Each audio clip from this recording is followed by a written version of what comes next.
queer changes over time. But when I was 4 years old, my mother was talking to me. She said, "You know what your problem is, Mary Magdalene? You're queer." And I thought, what is queer? Queer is not, to me, not defined by my sexual practice. Are you straight? Or are you gay? There's always a dichotomy in the culture.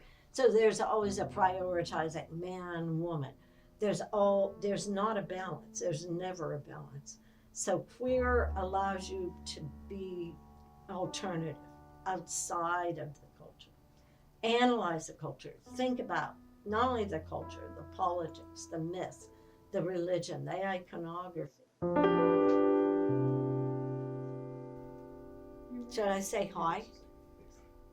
Yeah, I mean, however you want to introduce yourself, just so we have that. So my name is Mary Magdalene Serra. My mother named me after my grandmother, it's an Italian Catholic name. In Christianity, Catholicism, it's either the Virgin and the whore, and that dichotomy. And Mary Magdalene became the center, the woman is flesh, or iconoclastic. So I knew all these things when I was growing up in a working class Italian neighborhood in Jeanette, Pennsylvania. And it led me to think about being a girl. What is it? What's the difference between my older brother than I? And also, what does the name mean, being named Mary Magdalene? And so it allowed me to think in queer terms, in terms of being outside the heteronormative capitalist system, because I thought Mary Magdalene is not a name that you would give to your daughter that's going to get married and have a dozen kids. I thought it was a name that empowered me to choose an identity, to think about my identity. And my mother had an Italian Catholic Bible. And in that Bible, it had reproductions of the Sistine Chapel, Michelangelo, and all these incredible, beautiful, radical artists. So I thought, that's what I want to be. I want to be an artist. So I didn't know much, but I knew they were all men. And I also thought, well, that's all right. I will blur these boundaries. I'll live a creative thinking life. I wanted to do films, documentaries, more spiral and more vertical storytelling, more like the poetics of cinema. Will you talk more about your explicit work? Like what got you into wanting to... Michelangelo, did you ever see the Sistine Chapel? They're all floating around looking like bodybuilders. When I started making films, even photography, I like cameras. I took a photography class. I wanted to work with light. And so there were mirrors, and I would photograph myself in the nude. And my mother had a fit and tore up the prints and threw out the negatives. And I was like, well, wait a minute. Anyway, because if Michelangelo can make half nude bodies, why can't I Mary Magdalene? So I thought the human body is a sculpture. And that's why I was interested. Now, I'm interested in queerness. Like, I'm interested in films that should be seen that are censored out of culture. It should be seen because it's actually the human condition. Like, I had a film I shot here at Ludlow House. And then they call me and they write, look, there's a problem with your video. We only have 2 women and you're one of them, and there's a problem. I go, what is the problem? Well, come and look, you got a nipple here and this is a public place. And I said, what? Where's the nipple? And for 1 second, she's handing the camera to me, and she, she's like this, and then she's like that, and you can see a nipple.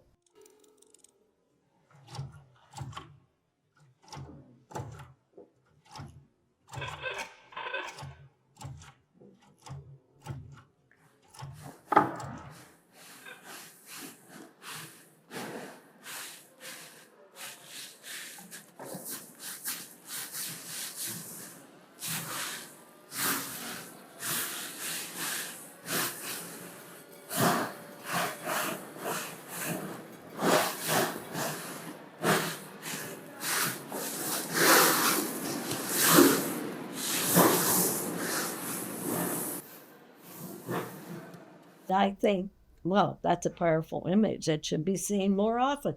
Why are they censoring? I needed to show my work. And in order to show my work, and my work dealt with sexuality and explicit, and it was queer and lesbian, and I don't believe in love. I did a film called One More Shoot, which is about gay male sadomasochism, but it's also about AIDS. And it was a documentary of a friend of mine who I was filming who was dying of AIDS. It's like the common housewife who likes to have her husband be the breadwinner, who likes to, be the housewife of the house. That's a submissive role. Yeah.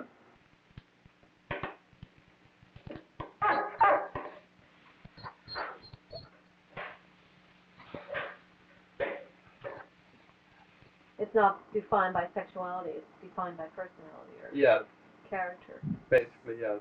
It's all about your sexuality, your sexual practice, how you live and choose your life. And so when I made that film, I thought no one's going to look at it. And it showed in 2022 in Paris for a women's group on sexual practice, queer sexual practice. Now I'm actually teaching, and I love it. It's like Harry Smith, painting on film. It's better for the environment, taking leader, black leader, white leader, found footage film, making films out of recycled images. So my background influences me in my development of my identity. I like the philosopher Judith Butler about gender performance, how you perform your gender through your appearance, how you're dressed, what you wear, and that it's naming and birth. That's the other thing. When you're born, it's like, oh, it's a girl or a boy. There's no what if they didn't assign a gender, just a name, and then dress the child in bright red or yellow and stuff? How the attitude towards that child would be different. I think the language needs expanding in order to have more thoughts, diversity, and power, empowering everyone. You can't buy imagination. You can't buy inspiration. You can't buy originality. You can buy a diamond, but that diamond is not part of who you are. But the community, I like New York. I like being here. I like having the opportunity to apply for these grants and work with people. I'm a gardener. I wrote a grant to the Council on the Arts because I'm a member of 3 community gardens. And I got funding to film in 3 gardens, and I'm looking forward to doing that this year in 2024. See, it's a little rusty, but I can put olive oil on it.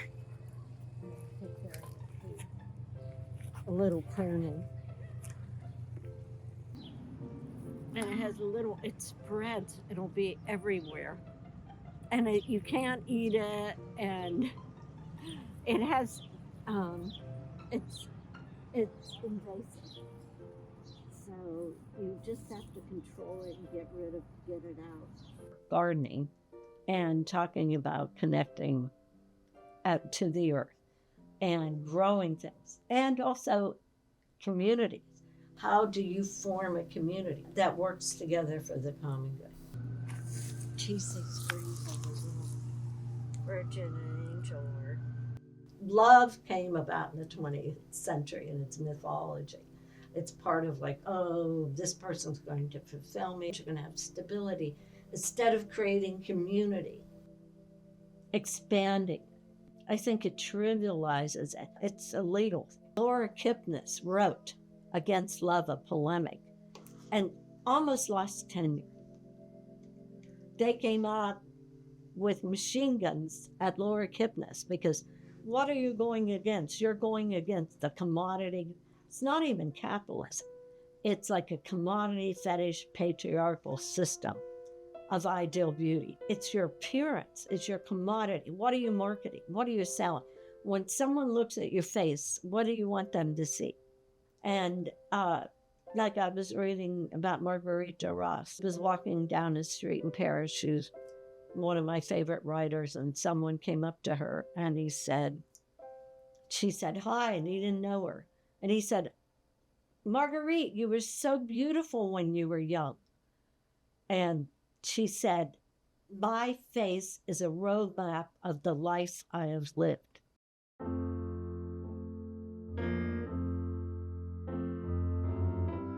Here's my man, the man in my life.